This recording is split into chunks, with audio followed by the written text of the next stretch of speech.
All right. Going live here. Let me know how it sounds / looks. I haven't gone live for, it's probably been a year and a half at this point. So I had to kind of redo my setup and all that, or like figure out again my setup and all that. So this is a weird time of day, obviously, in the middle of the week, at least here on the West Coast. So if there's not that many people here, totally understandable. As I mentioned in my post and in some of my social media posts, if you have questions about this, you can just leave them in the comments here of the video and I'll answer them. Either that or you can head over to the Prog School Discord channel and join there. That's where I hang out regularly if you want to ask some questions there. Anyway, so I figured today, since I've gotten a number of questions since I put out the Night Terror analysis video, I've gotten quite a few questions about like, hey, how do you actually, learn songs by ear? It seems like really difficult. How do you do that so quickly? All of that. And it's a good question, and it's something that's taken me kind of a long time to figure out how to do and to train myself to do. I actually don't really have the best ear in the world. It's something I haven't spent enough time on. Especially when I was younger, I didn't spend enough time on training my ear, the way I should have. So it's kind of a process for me, and I have maybe a somewhat unique way of learning things by ear that kind of combines a number of different things together, some of my theory background and some of the modern technology and all that. So when the Dream Theater song dropped, I had made it a plan ever since Mike Portnoy had rejoined, a year ago. I was like, okay, whenever Dream Theater drops a new song, whatever that first single is, like, I'm going to do an analysis on it basically right away, just to kind of jump on the hype, and because Dream Theater is probably the biggest band in the prog metal world, and that's a lot of what I do here on the channel. So anyway, I've got up on screen my, tab of Night Terror that I used for my analysis video. This is not a full tab because that's not really what I was doing with this video. I just kind of want to share some compositional ideas from the video and stuff like that. So I tabbed out various riffs and melodies and rhythms and stuff. You'll see there's spaces between all this. So it's not like a full tab. So this may be a slightly different approach here than I would take if I was tabbing out the entire song, for example, to release. There's already been some people that have done that, by the way. Evan Bradley has an awesome tab up. By the way, I did have some people ask. I actually did all of this transcribing and stuff before his video came out. I did use it towards the end to reference just to double check and a few things, although I was pretty sure on most of it to begin with. But I did get some of those questions, no. So I did all of this myself pretty much within the first day that the song came out. The video came out on Sunday only because it took me that long to write the script and film it, and then of course, the worst part, edit it, put it out. So I had actually figured out all of this, including the solo and everything, by the end of Thursday, the first day it was out. So anyway, let's get into it. I just kind of want to go over a few parts of the song that I think are specifically interesting as far as like how I was learning them by ear.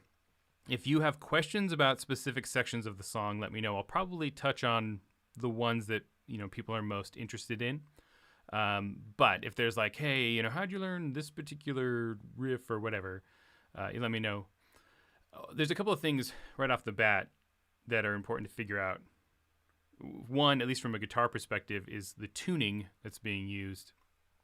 Now, I was going to assume right off the bat, and I was right, that this was going to be a standard tune song, whether it was 6-string or 7. That's just kind of what Dream Theater does. And so when you're transcribing a certain band, you can look back at what they've done and say, hey, this band uses these particular tunings all the time. So there's certain bands, like if you're transcribing a metalcore band or something, you can probably end up being in drop C or something like that. If you can figure out the tuning right away, that can make some of the transcription a little easier.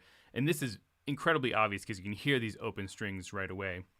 So that's another thing too, is like listening for the open string sound. Like as a guitarist anyway, I'm talking specifically about transcribing guitar parts right now, but if I hear open strings ringing, I know as a guitar player I can hear that and say, okay, yeah, this is definitely an open string. So like this opening part, right, I can hear those open strings happening. So I know, okay, that's an open string. It's most likely in the key of E, and it's very easy for me to figure out at least the first couple of notes. And then from there, I just kind of play it back. At least this opening riff, I kind of played it back, listening for, hey, does that sound right? Does this sound right? And so I figured out those first couple of measures. I also used some of my, John Petrucci knowledge too to help out. I mentioned in my analysis video some of these like Rush chords, these Alex Lifeson style chords, which Petrucci doesn't play completely here, but that's a sound I'm familiar with. I've talked about this chord in quite a few of my videos, especially my Alex Lifeson chord video, if you haven't checked that out. That's the Hemispheres chord from Rush. And so when I hear those sounds I'm used to hearing from listening to this kind of music, I kind of know, okay, that's that right away. Also can hear some of that dissonance too as I listen. I can hear that dissonance happening in there. And then I'll pick out other instruments too. Like in this main riff, the keyboard, for example, is playing just that top melodic part. In fact, I actually tabbed that out. I didn't include this in the video. So the keyboard is just doing the, what are the notes? Right, like right, just the upper part, melodic part. So I'll listen for that too, to kind of reconfirm like what I'm hearing. And then in the last part of the riff, there's obviously this change. I talked about that in the analysis video too. So when I played through this, I was playing along, and when it got to that last part, I just played the kind of first part again. I was like, oh, that doesn't sound quite right. So I figured out what the notes were that were a little bit different there. It's basically the same, contour of the riff, same shape. It's just slightly different notes. So I'll listen for that too. Like, what's the direction of this particular part melodically? Like, is it moving up or is it moving down? All of that can help a lot. And another thing here that I'll listen for, and I'll talk about this more with the chord progressions specifically later on. I'm listening for the bass notes or the root notes. So there is this melodic part on top, right? The ringing strings, but there's also underneath. And that can help you to figure out what the upper notes are by figuring out the bass note. And then you can kind of try to build chords off of that. Like, for example, I know, hey, it's probably going to be a lot of like power chords, right? When I start getting into the more like metal riffing and stuff. So if I can figure out those bass notes,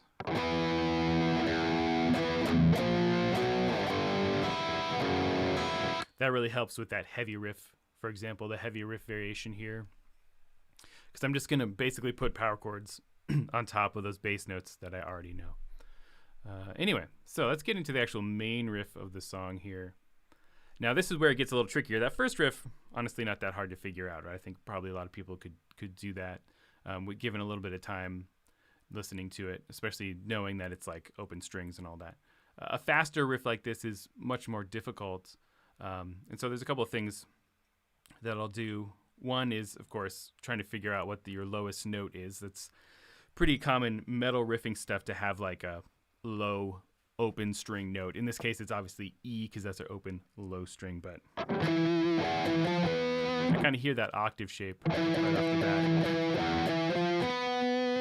as it kind of is going through. I did watch the video too. There's nothing wrong with using some visual cues, especially if you have the ability to do that when you're transcribing. It just makes it a little bit quicker, not even necessarily for the notes, although that can help. And obviously it's a music video, so it's kind of like flashing around between different musicians and all that. But I can use the video to kind of help me with the fingerings from a guitar perspective or even bass. So I can see Petrucci, like you could play these exact notes, on the A string, right? It'd be much harder to play, but I could see in the video, hey, he's doing it up here. That kind of stuff comes in much more handy with the leads and the solo and stuff like that. If I can see even if I figure out the notes, it's like, okay, is he doing it on this string? Is he doing it on this string? You know, where is the actual fingering happening? So anyway, that's one thing you can do with the video. One other thing I do with the faster stuff, if I need to, I'll try to figure it out up to speed if possible, but I'll slow it down. I mean, that's a very common transcription thing. Jazz musicians were doing it, you know, in the 50s and 60s with record players, you know, slowing them down or whatnot. With modern technology, we have the ability to do that very easily. You know, I just did it on YouTube in this particular example, but there are transcription softwares. You can put a song in, slow it down, and loop different sections and stuff to figure it out. I just used the YouTube video for the most part and kind of like, you know, went back and forth over certain sections to try to figure it out. I try not to go slower than 50% if possible, mostly because it keeps the same pitch, but the degradation of the sound starts to get pretty extreme if you get below 50%. So it actually kind of makes it hard to pick out. So, you know, usually I'll try to, if I slow it down, I'll go to like 75%, somewhere around that range. Depends on the riff, depends on the song. Sometimes I'll have to do more or less, whatever. Sometimes I won't have to slow it down at all. But that is a tool you can use for sure. And one thing people probably don't know about YouTube, specifically when it comes to slowing stuff down, if you are on a computer, if you're on a desktop, you can slow down YouTube in increments of 5% at a time. So if you're on mobile, you can only do YouTube at 50% or 75%, something like that. If you are on a computer, which I was doing most of my transcribing on my computer, you can slow it down by increments of 5%. So if you go to the slow down feature, there's a little custom thing above that. It says custom. You click on that and you can choose different speeds. So I didn't use that a ton transcribing this, but that's a feature I'll use when learning stuff. For example, like if I'm practicing a solo and trying to slowly speed it up, I will use that sort of 5% increment to, you know, start at like, I don't know, 50% and then kind of slowly speed it up as I go along. Anyway, so one other thing I needed to figure out with this main riff, besides this, just the low notes, which, I mean, that was pretty easy to do. Obviously, it's your open low string, and there's this kind of octave thing going back and forth. And that's a sound I'm used to hearing, right? So you're hearing that same note in different ranges. You can kind of identify that octave part. The other important thing for me to figure out was these higher notes. And once I did that, especially like that flat 2, that kind of instantly in my mind is like, okay, this is a Phrygian sound, probably. So I'm going to use a little bit of that, my theory knowledge here too, right? If I'm in a metal realm and I hear a flat 2, in this case E to F, I'm thinking Phrygian of some kind. You know, it could be your straight Phrygian scale, it could be Phrygian dominant, which it mostly is in this case. So I'm really listening for that. Anyway.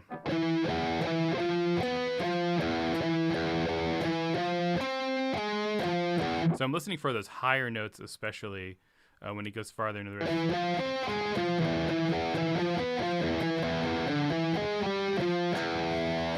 So I hear the first time, there's my higher note. And I can even just kind of focus on just those higher notes as I'm listening through it as it's playing. I'm obviously not going to play the song here because I don't want a copyright strike on this video.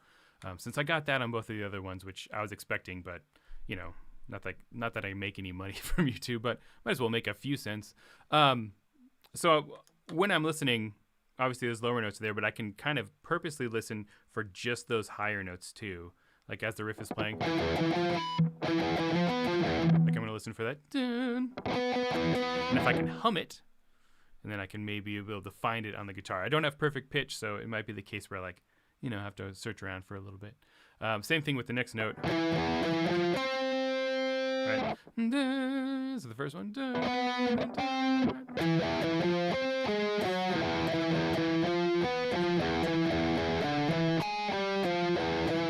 So I kind of work slowly through the riff like that, one measure at a time in most cases. I will kind of get a feel for the overall structure of the riff as I'm doing this. So I listen through, obviously before I start transcribing, I'm going to listen through the whole song a few times and get a feel for everything. I kind of want to get a feel for how long is this riff, right? As I listen through it, okay, it's 4 measures long, right? 4 measers, a 4/4, 16th notes. So that gives me a good starting point that I know that, hey, I can maybe break this down into one measure sections, just figure out one measure at a time, and then eventually I'll have the whole riff. And you can see there's similarities between all these measures. Every single measure starts exactly the same, right? Your first 8 beats, 10 16th notes in every single one of these measures is exactly the same. So those are things I'm listening for, like repetition in riffs. Once I figure that out, okay, all I got to do is figure out the last part of each of these measures, and I'll be set as far as that goes. And then if there's variations on the riff as it goes along, I can kind of include those. Like the very last time through this riff, before it goes to the second riff, it does this little walk down part that I talked about in my video a couple times. And so I know once it kind of hits that point, there's a little bit of a change. So I'll just copy and paste over what I have and then put in that little bit of change. And after I figure out the notes, then I'll kind of listen for some articulations too. If we're talking about transcribing a guitar riff, specifically, are there palm mutes? In this case, it's basically all open. Are there any hammer-ons or pull-offs? I personally didn't hear any pull-offs. Some of the other transcriptions I saw had pull-offs like from this 12 to 0, right? Something like that. So I kept it with no pull-offs because honestly I wasn't hearing them, but they might be in there. Honestly, you should probably trust someone else's transcription over mine, because my focus here, once again, was not on being like 100% accurate with the tab, although with the solo I did, because I was sharing that as a tab. Mostly for me is to kind of be able to share the analyzation of this particular section. Anyway, so that's the main riff. I kind of took the same approach with some of these other riffs, the secondary riff and all that, kind of splitting it up by sections. And I'm listening for similarities between these riffs, which I talked about in the video of, riffs sharing certain notes and ideas, like the beginning of this verse part where it pauses. It uses those first 10 notes I just talked about, right, over and over again, with some space left for the vocals. So figuring that out was super easy. Now in the verse, there are these chords right on top. And so with that, there's a couple of things I'll try to do when figuring out chords, which I'll talk about here in a second with the chorus. Actually, maybe we'll just jump right to the chorus, because I think that's an interesting discussion. Probably more interesting than figuring out the riffs, although that's kind of a difficult thing to do as well. And all I did with the transcribing of the chorus was just to do the chords and the vocal melody. I didn't go into specifics on the actual voicings of the chords, right? I didn't sit there and do the exact like keyboard voicing that Rudis was playing, or even the guitar part. I didn't even write that out, although maybe I did later on, I don't remember. I was more focused on just the kind of chords overall and how they're working theoretically in this context. This might be the more difficult thing to figure out if you haven't done it before, is figuring out chords, right? And that's really hard to do. Picking out single note riffs, that kind of thing, is tough, but at least you only have one thing to focus on, whereas with a chord you have like a larger deal to start with. And just like I mentioned earlier with the intro, I'm first listening for the bass notes. That is like number one. So I'll listen for obviously the lowest note in the guitar, but specifically bass guitar, whatever instrument happens to be doing your actual root notes here. So I was hearing in this section your C to D, E minor, B, C, F sharp, and then B. Right. And here's where my music theory will come in. When I see that, all of those notes, the only scale they share in this case would be like E minor, which is, the root of the song is E. So to me, I'm like, okay, we're right in E minor, like E natural minor, right? That's what all these chords come from. And so if I even just used some basic theory knowledge without even listening to the song or figuring it out, I could just build the chords that happen in E minor off these root notes. So C, build the C major chord, then D, build the D major chord, then E minor, B minor, C, and then F sharp diminished, and then B minor would be if it kind of stuck within a natural minor key. So I did that right off the bat, once I figured out the bass notes, I kind of played along. And then, of course, I realized specifically that second chord, I was like, okay, that bass note is right, but it doesn't sound like the upper part of the chord doesn't sound right. So that's kind of telling me that this is not a chord it's not a D major chord, right? It's not a chord in root position. It's most likely some kind of inversion. And the most commonly used inverted chord is going to be a first inversion chord, meaning you have the third in the bass. So in this case, D, the third of B minor in this particular key. So I tried that out and it sounded right. One other thing I listen for after I figure out the bass is I'll listen for specific notes in the upper parts of the chords. I think in this case, I probably listen for the guitar.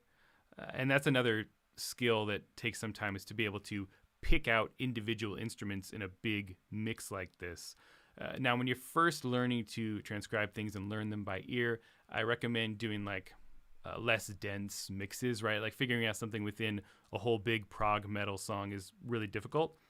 But if I listened to something that was just guitar, for example, I could really kind of get into all of the different notes more easily without all the drums and, background keyboards and all of that kind of coming in and making it more difficult to hear.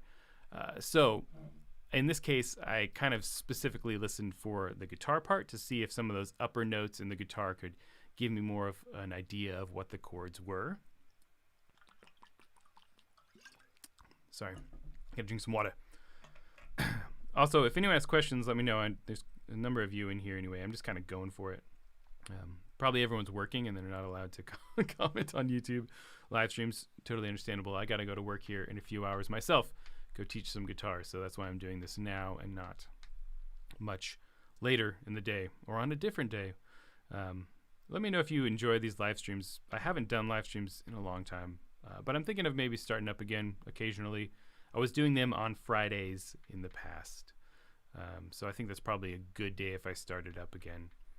My life is just so crazy. It's hard to find time to do this on top of, the other stuff I do for the channel. So anyway, when I heard listening to the upper guitar part, I heard a B, the note B, for example. I don't remember the exact guitar part. There's somewhere. There is the note B on top there. And so that right away, just from my theory knowledge, is going to tell me this isn't a D major chord, right? Because the D major chord is D, F sharp, A. So when I hear the B on top, I'm thinking, okay, that's going to be my B minor chord in first inversion. Cool chord.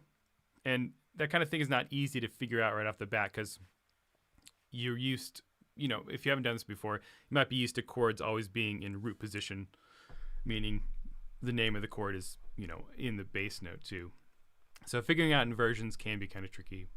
And then one other thing I'll do is with the chords, once I figure out the actual kind of core triads in this case, I'll listen for extensions, right? So I'm listening to see, is there a, seventh? Is there like a major seventh in the C major chord, for example? In this case, no, I'm not hearing that.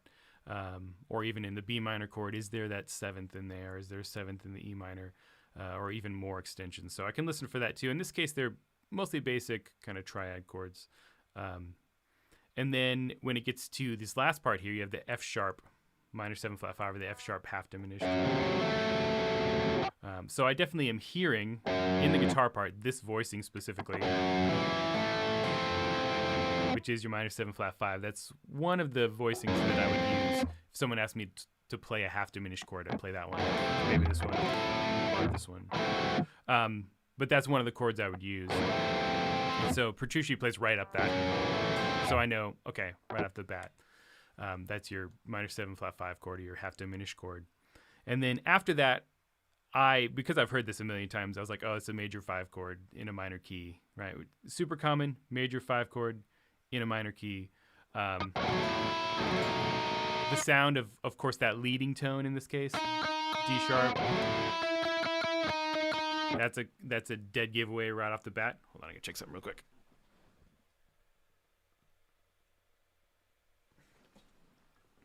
That's a dead giveaway. That leading tone, kind of get that harmonic minor sound, right? The 5 chord into a major key. Sorry, my camera was about to shut off. Yeah, and the other thing too would be looking at the 2 chord as well. So the F sharp half diminished there I was just talking about, that's your 2 chord in E minor. So classic jazz chord progression, 2, 5, 1. So that's a sound I'm used to hearing all the time. This is a minor 2-5, basically what you'd hear in like a jazz progression in a minor key. So that's a sound I'm familiar with in general, but I'm listening specifically for that D sharp as it goes. And of course that leads perfectly back to E for the main riff. Now I believe the B might be a B7. Same with the B suspended, it might be like a B7 sus. I think that it's very common in a minor 2-5 like that in this case.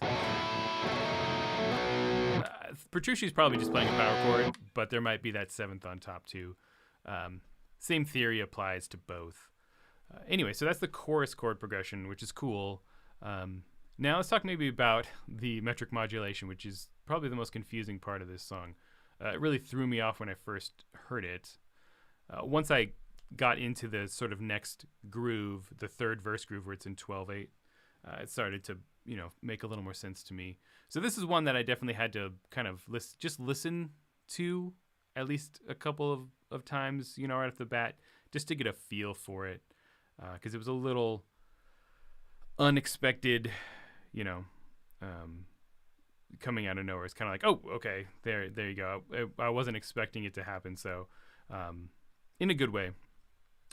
So I kind of was like, okay, let's slow down, or I didn't even necessarily slow it down, but let's listen to it a few times and try to figure it out. So I heard it was going to triplets, so I assumed it was kind of that classic metric modulation, which I covered in the video, where you're going from groups of 4 to groups of 3. And so I listened for it, and of course, when I heard it, I was like, okay, yeah, it's going groups of 4 and then right into groups of 3. And you can very much hear that kind of in the drum fill. So I'll listen for where the accents are happening, for example, in the drums during that into the sort of 12/8 part. And then I also kind of counted out the speeds of the 16th notes before it, like along with the song. So 1 E and a 2 E and a 3 E and a 4 E and a 1 and a 2 and a 3 and a 4 and a changing them from groups of 4 to 3.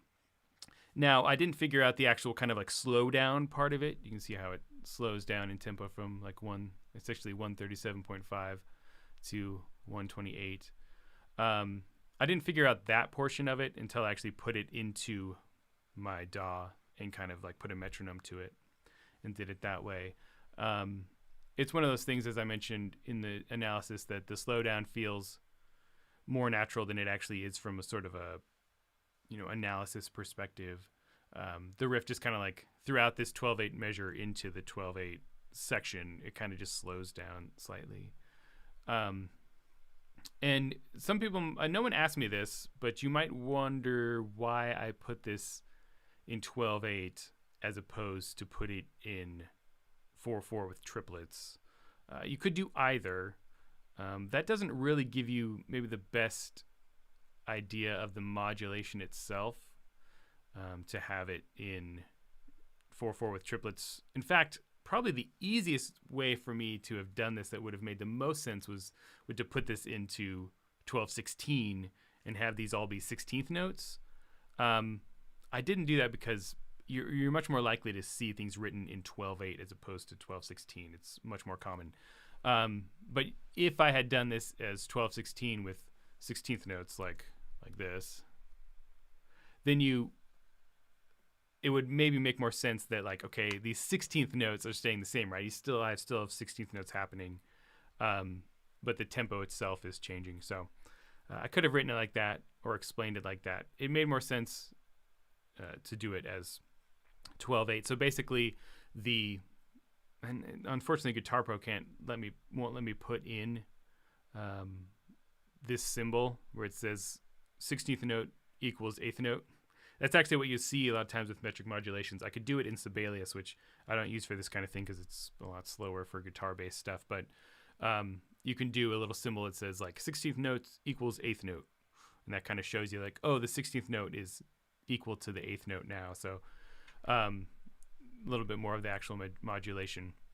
Now, figuring out this second verse riff was pretty easy because, as I mentioned, it's basically the same as the beginning part, the beginning main riff, just done with, you know, this compound 3-note per beat feel as opposed to as 16th notes. And then it was a matter of just kind of figuring out where they lie against the beat. Now I did have a couple of people say they were having a hard time like counting this 12/8 part. And I think a lot of that has to do with the drum part that I talked about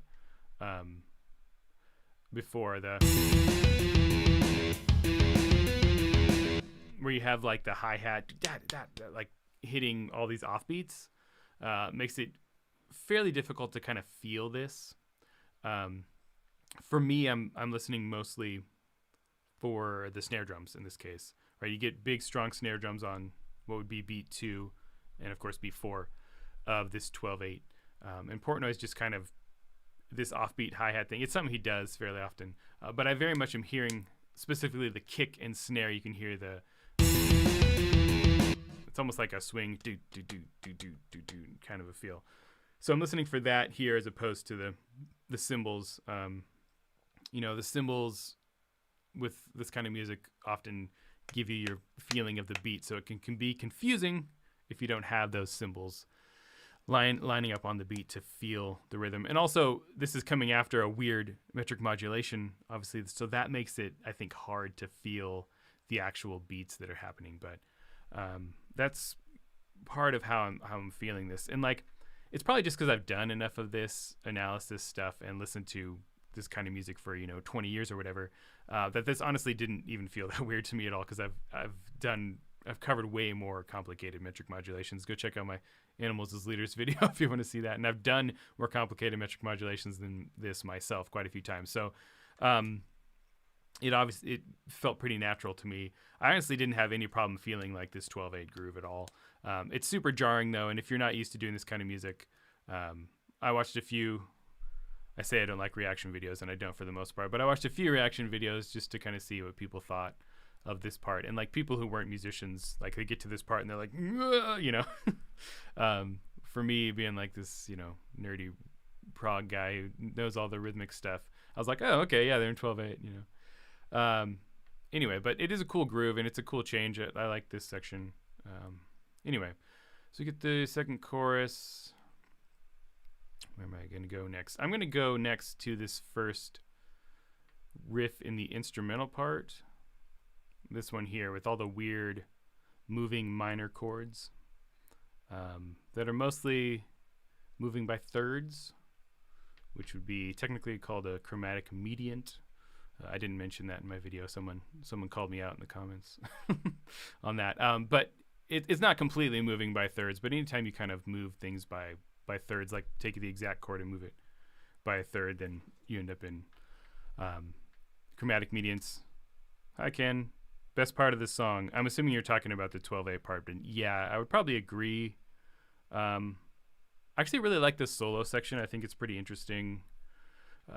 As I mentioned in my analysis, like a lot of this is kind of paint by numbers, Dream Theater, to me, which is fine. I think it makes sense for a first song back with Portnoy. But there are a few parts that I thought were cool. I thought that metric modulation in that whole third verse was great. And then the whole solo section, I thought that was cool. It was like a really interesting scale sound, cool groove, a very almost more fusion-esque kind of Petrucci solo, which is cool. I like when they do that kind of thing. But yeah, I mean, a lot of this song is pretty standard. The chorus isn't, like, I think the chorus is fine. It's not the most inspired chorus for sure. So this part here was definitely trickier to figure out. So I'm going to take some of the same approach that I talked about with the chorus as far as figuring out the chords. Like I'm going to listen for the bass notes, right? And then try to pick out some of the upper notes that are happening. Some of it is when I first listened through, using my ear and saying like, okay, do these chords sound like they belong together, right? Do they sound like they're all from the same key, or do they sound like we got some things that are going outside of the key? And in this case, very much, going outside of the key. And I could kind of hear that right away. I'm also used to what a minor chord sounds like. So when I hear these minor chords kind of moving, I'm thinking, okay, yeah, they're just kind of shifting these minor chords around. So then it's my job to figure out, based on the bass notes and stuff, like where are these parts actually, where are these chords actually lining up. Rhythmically would be something to talk about with this particular section, trying to figure out these odd time signature rhythms. So when I was transcribing this part and figuring out this particular section, the first thing for me is usually the rhythm. Often because I'm listening to these songs, maybe in my earbuds, taking a walk, or in the car, something like that, somewhere I don't have my guitar on me, and I don't have perfect pitch, so it'd be hard for me to figure out chords and stuff like that, without without having my guitar with me or some sort of piano, some way to kind of figure out the notes. So I'll listen specifically for the rhythms first here, and that allowed me to kind of figure out all of the rhythms that were happening for this particular section. And then once I got to my guitar, I could put the notes kind of into the rhythm. So I'm listening for subdivisions when it comes to these kind of rhythms. I mentioned the main rhythm that's happening here in this song is this 7/16 rhythm, or you'll often see it as 7/8, but 2/2 and 3. You can hear it in the drums basically happening right away. And once again, this is a rhythm I'm so familiar with because it happens in, I can list off dozens of prog songs that use this rhythm. So when I hear it, it's like I don't even have to think about it necessarily; it just happens right away. But if you haven't done this kind of thing before, you want to listen for those drum accents, right? And also listen for where, if you're listening to a different instrument, if I listen to a guitar, for example, I'm going to listen to where the guitar chords are changing. And you can kind of see, I have this tabbed as 7/8. I probably could have tabbed this as 7/16 to make it even more obvious, but you can see, and I beamed it this way, every chord change is happening every 7/16 notes. So it's kind of that's kind of a dead giveaway too of this actual rhythm that's happening here. And you can see the movement too in some of these chords as well. Like this first part, you get this first note handles your two groups of 2, and then this one handles the group of 3, this little run down. So that kind of stuff is things I'll listen for. And then once I have the kind of core rhythm here, this 7/16 rhythm, I'll listen for if it changes, as the song goes along. So when we get to this fourth measure, obviously there's an extra beat tacked on. There's essentially an extra eighth note just tacked on to one of these patterns. I guess I could beam it more like I'm actually hearing it here, which I probably should have done in the video. As I said, I did the video super quickly, so there may be a few little things I missed here and there. I might actually do it more like this. Let's do this. There we go. So 2 2 3 2 2 2 3. You're basically tacking on an extra eighth note in this particular measure. And so as I was listening and counting, I was counting with that 7/8, with that 7/16 rhythm in mind, and all of a sudden it lasted longer in this measure. I'm thinking, oh, okay, so there's something else happening here, like, and so I needed to figure out what exactly is happening. And often how I'll do that is I'm trying to listen for when is the downbeat going to come back, right? So if there's a change up like that, I'm counting along and just doing this kind of 7/16 counting 1 2 1 2 1 2 2, and then I notice, hey, that downbeat of this next part happens like later, right? I don't maybe know exactly how much later, but I know, okay, it's happening later. So that means that this rhythm has been extended somewhere in here, like and I'll listen to it a few times, like, okay, now I'm figuring out that this last part is extending it, by an eighth note.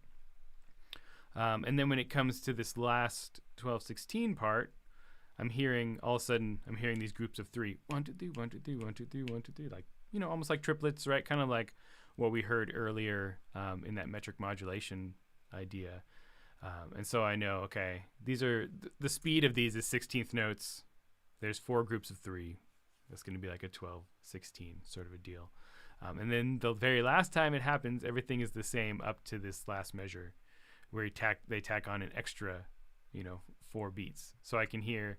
I was kind of expecting, the first time listening through, it to end here, but then it goes, for another beat. So I'm kind of listening for all that stuff as I'm figuring out the rhythms. Really listening for the subdivision overall, and then where are the downbeats that are happening. So where are your chords changing, where are the downbeats happening, where are the cymbals happening, all that kind of stuff. And obviously, good musicians in this genre will often like do things that can throw you off too, right? They might do something in the drums or guitars or whatever that'll make it even harder to figure out what's happening. In this case, everyone's kind of landing on the downbeat, so it wasn't too difficult to figure out. It can get super tricky when odd time signatures are happening and all of a sudden it's like not on the downbeat. It's like they're like skipping downbeats or whatever, and that all gets pretty messy. But in this case, not too difficult to figure out. So as far as figuring out the chords, I talked about maybe listening for like, hey, I can hear these minor chords kind of moving. Main thing for me was figuring out the riff first, right? So figuring out these low notes.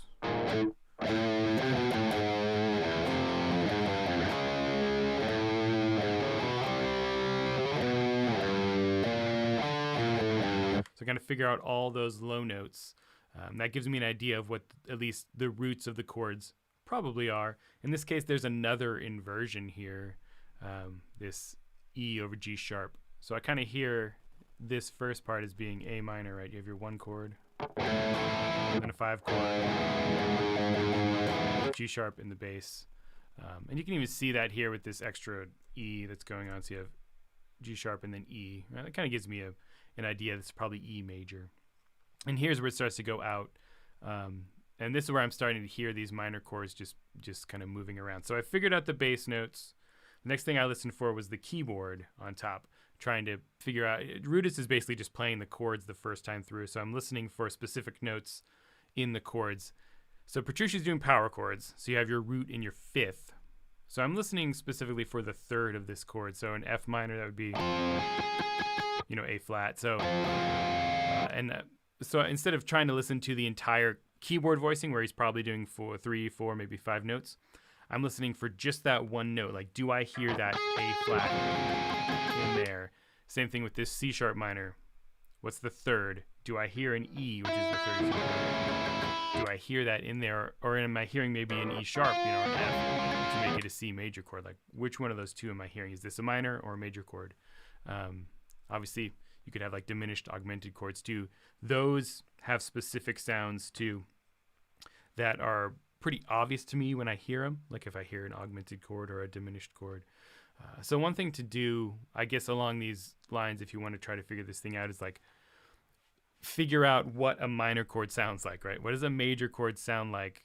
What does a minor chord sound like? What does a diminished chord sound like? So when you hear them, even, out of context here where they're not in the same key or whatever, you can identify like, okay, this is a minor chord that's happening here. This is a major chord, all that kind of stuff. So as you see, as I'm going through this, like, as I said, my ear is not like the best thing in the world. Like, I can figure it out over time, but I'm using some of my theory knowledge to kind of supplement my lack of ear, my ear's lack of ability in some cases.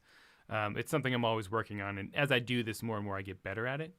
But yeah, that's something you can do too. Is like, theory is something I've always felt really comfortable with, and feel like I have a really good grasp on.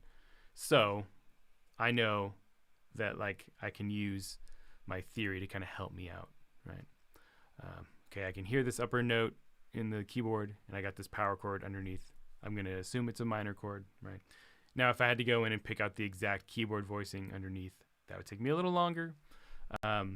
Tips for doing that, not that I'm doing that in this particular case. I talked about listening for the lowest note, right, your bass note. You should also listen for the highest note in a chord too. Say I'm doing like, I don't know. I should do this with a cleaner tone. It'd be easier to hear, but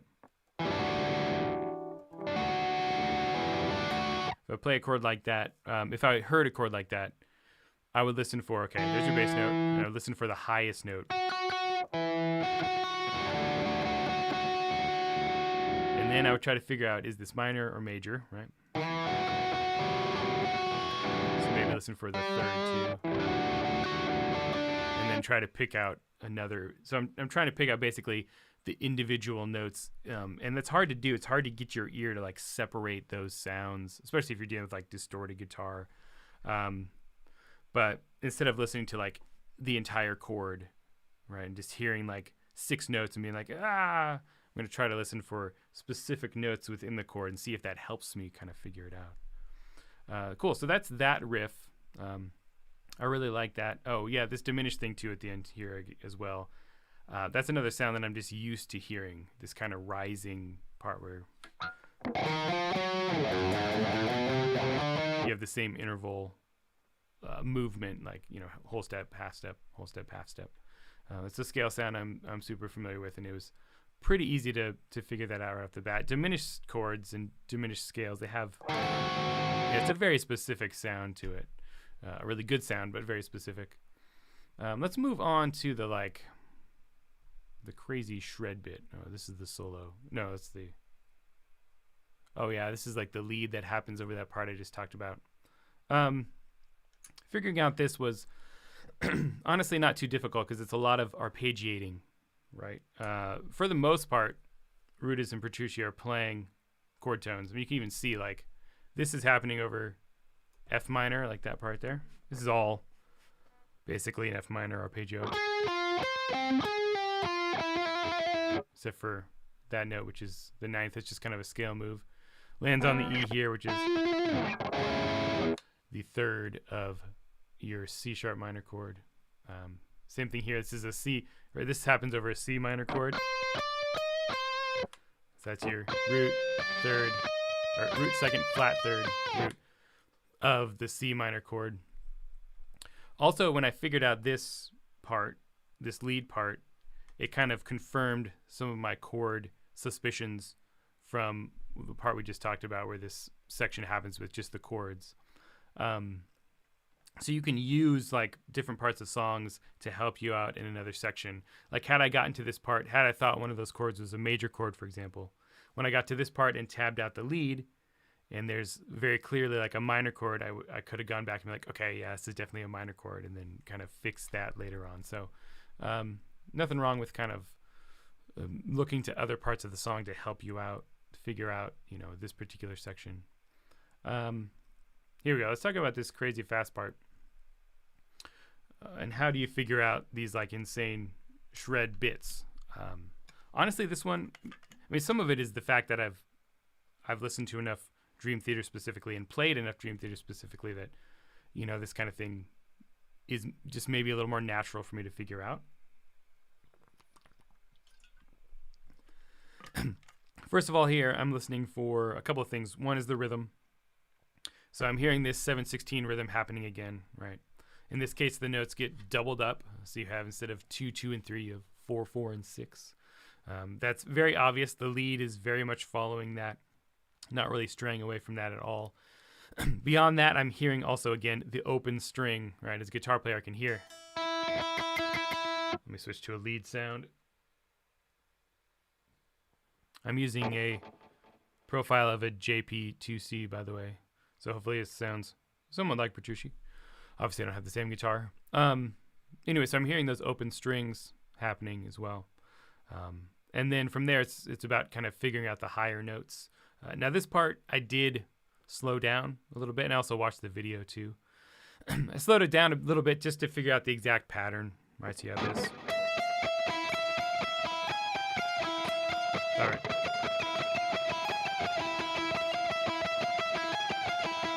Right. Once I figured out that, then I was listening for, hey, where is it moving? And basically this exact same pattern just moves to different areas on the guitar, and obviously keyboard too. And then kind of sticks within this scale, which I talked about in the video too, except for this chromatic part at the end. I know this video is about kind of figuring stuff out by ear, but as far as playing something like this goes, my focus is on those strong beats. So those 2s and 3s of the 7/16, especially as I start to speed it up.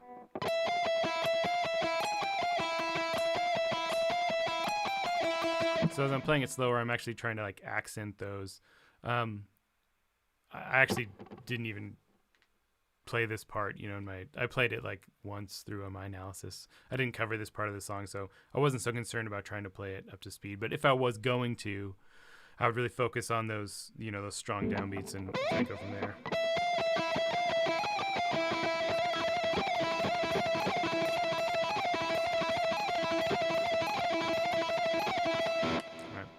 really kind of focused on trying to nail those when they happen.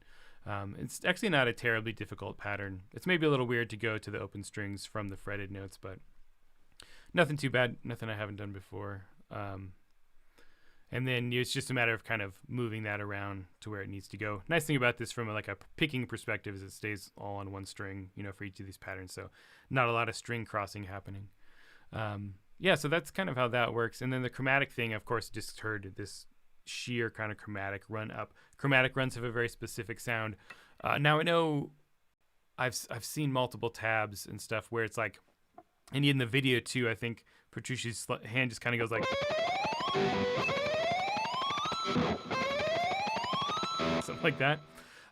It honestly sounds like, in the recording, sounds way too note accurate for that to be the actual fingering. So my suspicion anyways is actually probably fretted something like that, where you can actually hear the individual notes.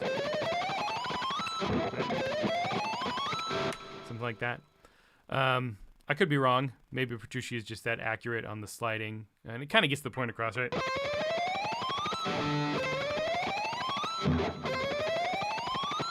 That wasn't too bad. It's kind of like a gypsy jazz slide. I don't know if you ever learned any Django Reinhardt gypsy jazz where he does like that kind of thing where it's slides up. It's actually fairly hard to do accurately because as the frets get smaller, you have to move a little bit slower. So as I go up to try to keep it in time, my hand gets slightly slower. That was pretty good. Maybe that is what Petrucci does. I don't know. I have a suspicion it's probably more fingered like that. Doesn't really matter. This isn't a guitar lesson. And so then into this next part, into the solo, and this is where I kind of got the feeling of this solo scale that's happening, this Hungarian minor mode, the ultra Phrygian mode. Hold on, let me check my camera one more time.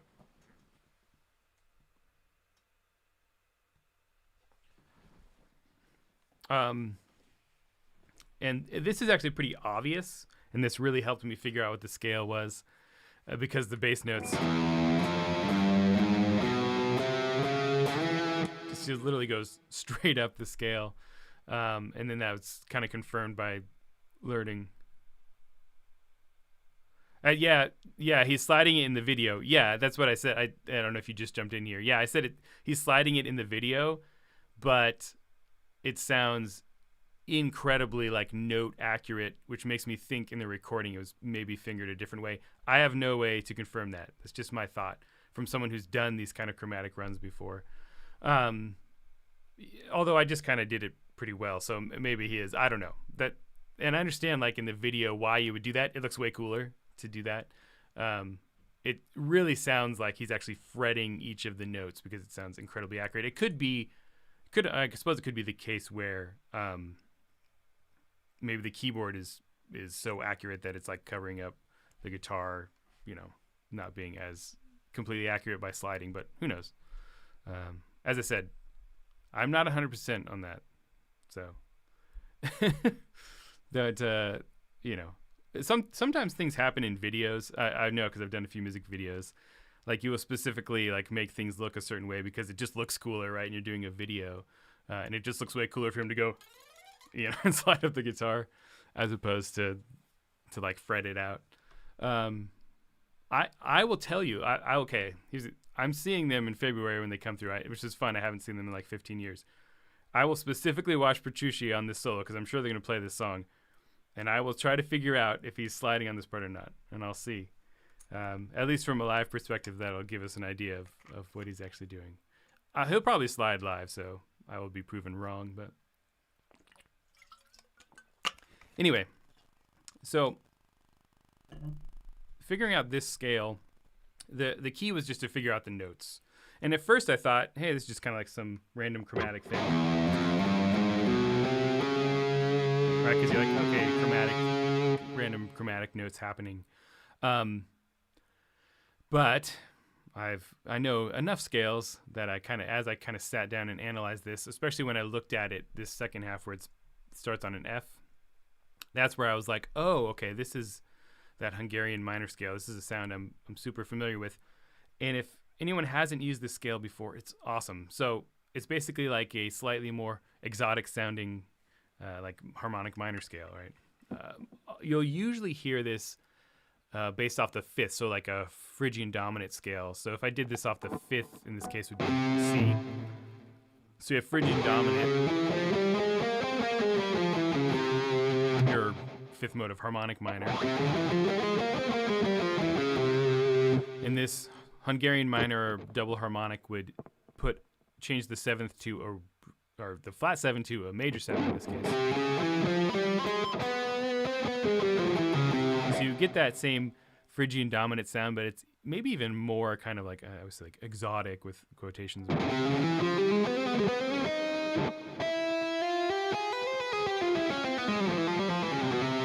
Right, that sound, absolutely awesome. This is a scale I've used before.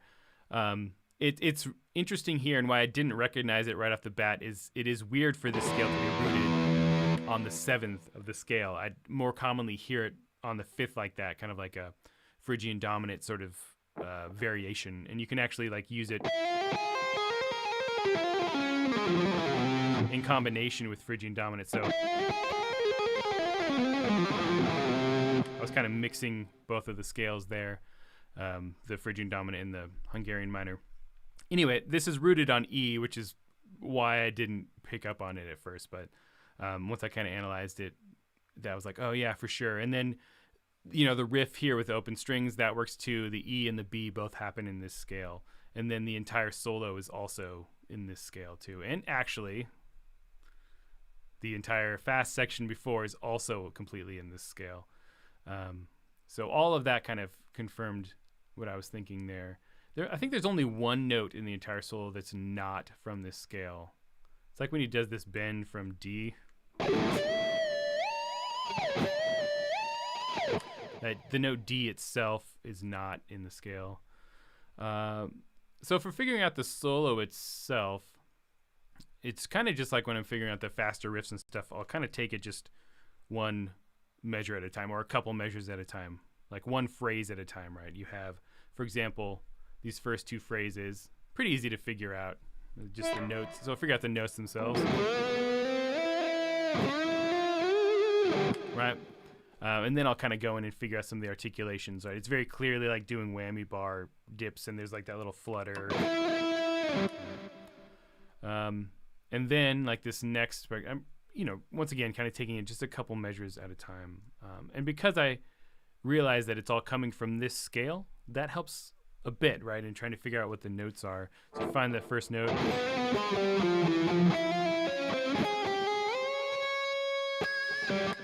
And I can kind of slowly work from there. Same idea here. Figure out the first note.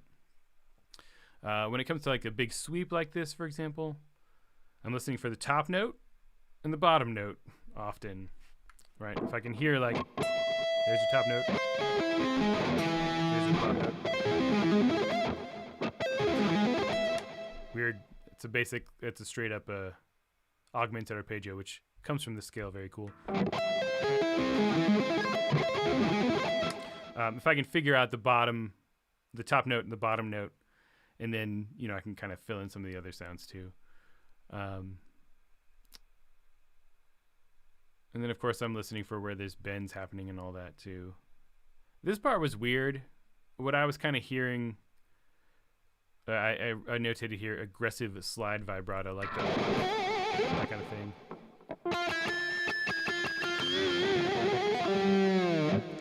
Something like that. And then the dive bar. That was definitely weird to figure out.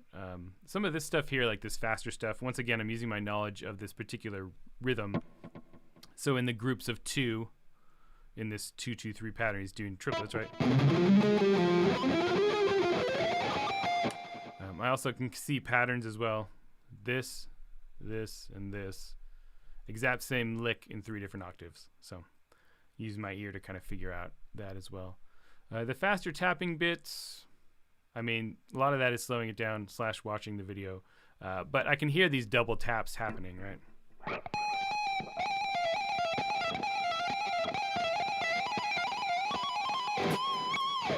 Kind of happening in there.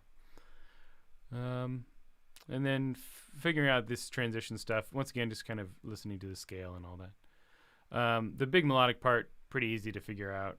It's a lot of more just chords and all that. And then that basically brings you to the end of the song.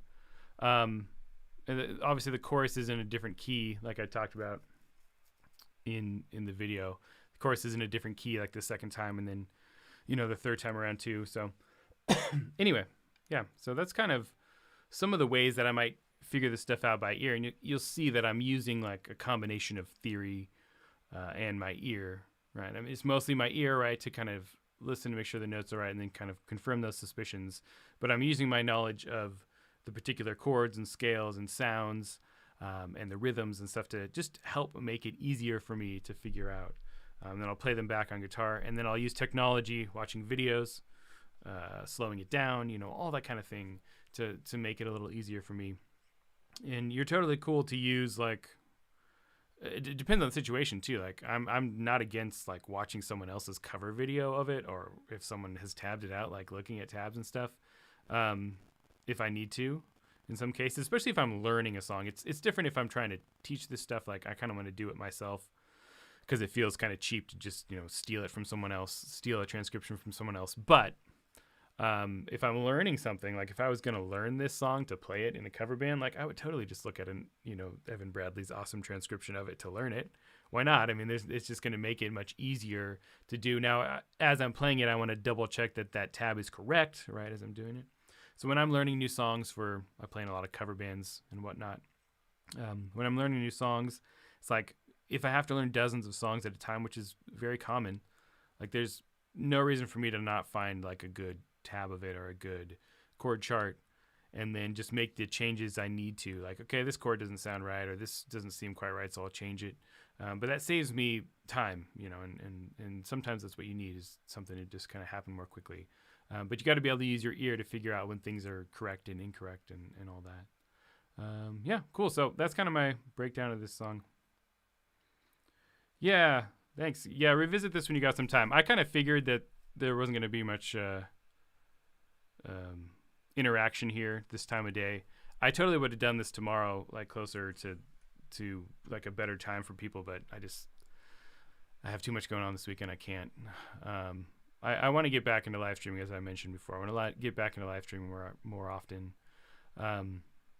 But hopefully some of the things I talked about in here were interesting for you. If you have questions about this stuff, as I mentioned, you can leave it in the comment of this video once it's up, and I'll try to answer it. You can also join the Prog School Discord channel.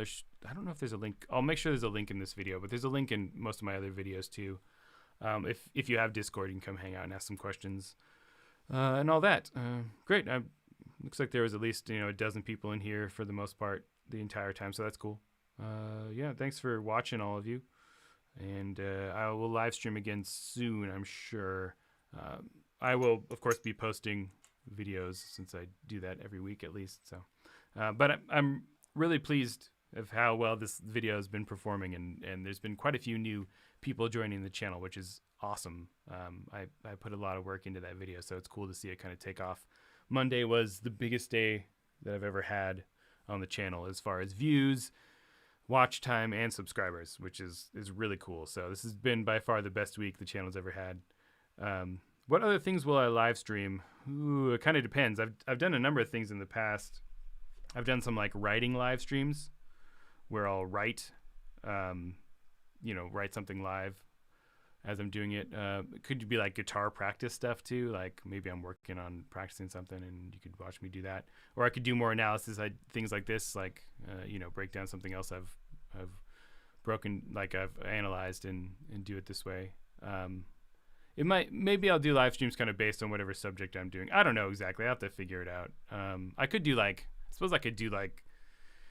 since I don't really like reaction videos as like main channel stuff that I post as main videos. I suppose I could do like listening parties on live streams, or maybe not like reaction things, but like, hey, let's listen to this new album or whatever, or a couple of these new songs I've been wanting to listen to. I suppose I could do that in a live stream situation, assuming it doesn't get like copyright blocked and all that, which would be my only concern. Anyway, yeah, so I don't know. If you have ideas for things you'd like to see me live stream, let me know. That kind of stuff is always appreciated.